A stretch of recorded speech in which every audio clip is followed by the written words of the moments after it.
প্রথমেই কথা বলি 100% না 1000% সিওরিটি ম্যাচ দেখুন আমরা দিয়েছিলাম যে আমরা উইন করাবো। এটা 9তম ম্যাচের কথা বলি, দেখুন যেখানে 9তম ম্যাচ আমরা এখানে উইন করেছিলাম ব্রিসবেন হেডকে এবং জ্যাকপট উইন করেছে। এটা নিয়ে কোনো মানে কি আর বলবো, আপনারা যারা জয়েন করছেন তারা খুব ভালো করে জানেন, যারা জয়েন করেন না এখনও টেলিগ্রামের নাম্বার দেখতে পারতেছেন, হোয়াটসঅ্যাপ নাম্বার দেখতে পারতেছেন, ইমো নাম্বার সবগুলোই সেম। মেসেজ করেন, আপনারা 100% না 1000% শিওর ম্যাচ প্রেডিকশন এখানে পাবেন। এর আগের 8 নম্বর ম্যাচের কথা বলো, এখানে দেখেন সিক্সারকে কিন্তু আমরা জ্যাকপট উইন করিয়েছিলাম। সো এগুলো দেখালে ভিডিও বড় হয়ে যাবে, সিম্পল একটু দেখাই দিলাম। আপনারা যারা জয়েন করবেন নাম্বার দেওয়া আছে, শুধু এসএমএস করে দেন ইমো হোয়াটসঅ্যাপ টেলিগ্রাম যেখানেই, আপনারা শিওর শট না 1000% শিওর শট রিপোর্ট পেয়ে যাবেন। চলুন আজকের প্রেডিকশন শুরু করি।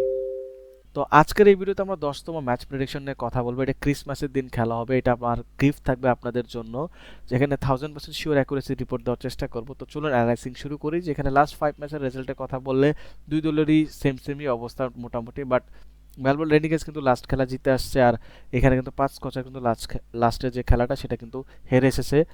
টোটাল যদি আমরা হেড টু হেডের কথা বলি লাস্ট 10 ম্যাচের, সেখানে 9 ম্যাচে এখানে স্কচার জিতেছে এবং মেলবোর্ন কিন্তু মাত্র একটি ম্যাচ জিতেছে। তার ভিতরে আরেকটা ফান ফ্যাক্ট হচ্ছে লাস্ট 5টা ম্যাচে কিন্তু এখানে স্কচার জিতেছে। সো এটা কিন্তু একটা ডমিনেটিং টিম বলতে পারেন। এবং সবচেয়ে আরও মজার বিষয় হচ্ছে যে লাস্ট খেলা যেটা হয়েছিল এই সিজনের মানে কিছুদিন আগে, সেটাও কিন্তু 5 স্কচারই জিতেছিল। আমরা যদি কথা বলি পয়েন্ট টেবিল নিয়ে, এখানে কিন্তু রেনিগেন্স কিন্তু 2 পয়েন্ট নিয়ে আছে, দুইটা খেলে একটা জিতে, 5 স্কচারও সেম টু সেমই। বাট এখানে নেট রান রেটে কিন্তু ডেফিনেটলি হচ্ছে মেলবোর্ন এগিয়ে আছে।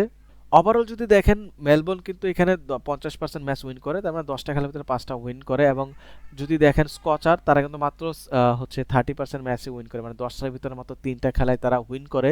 আর আমরা যদি এই গ্রাউন্ডে দেখি, এই গ্রাউন্ডে কিন্তু তারা 10টার ভিতরে 9টা ম্যাচ উইন করে। এবং এই গ্রাউন্ডে মেলবোর্ন কিন্তু হচ্ছে গিয়ে মাত্র 10টার ভিতরে 6টা ম্যাচ উইন করে।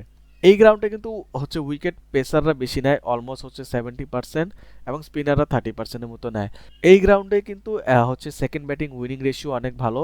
আর এখানে যদি দেখেন অ্যাভারেজ কিন্তু এখানে 160-এর আশেপাশে থাকে, মানে আমরা আশা করতে পারি এখানে 165-70 রান দেখতে পারি। আর এখানে লাস্ট যে 3টা ম্যাচ যদি দেখেন, এখানে কিন্তু তিনোটাই দেখতে পারবেন যে উইন করে এসেছে, বেশিরভাগটাই চেজ করে, এবং হচ্ছে গিয়ে ডিফেন্ড খুব কম হয়েছে, বাট চেজিং এখানে হয়।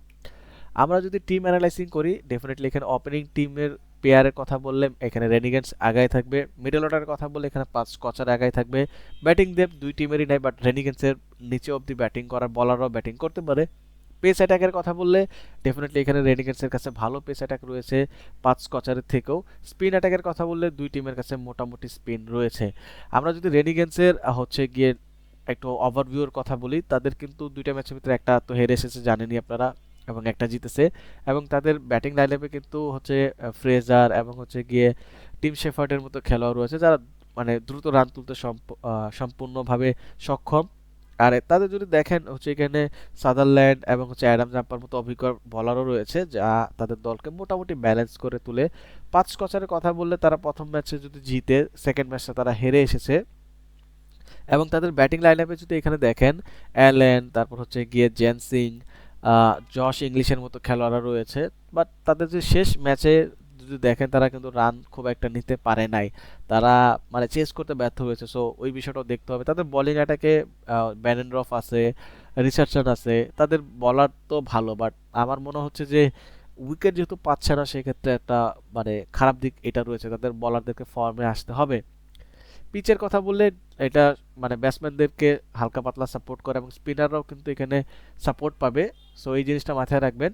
টস উইনারকে আমার মতো এখানে টস উইনার 5 স্কচার, এবং ম্যাচ উইনারকে সেটা আপনারা আমাদের স্ক্রিনে দেখানো ইমো হোয়াটসঅ্যাপ টেলিগ্রাম নাম্বার যেটা দেখেছেন, সেটাতে একটা মেসেজ করে দিলে ইজিলি পেয়ে যাবেন। আর আমার মনে হচ্ছে এখানে রান 170-এর আশেপাশে হবে।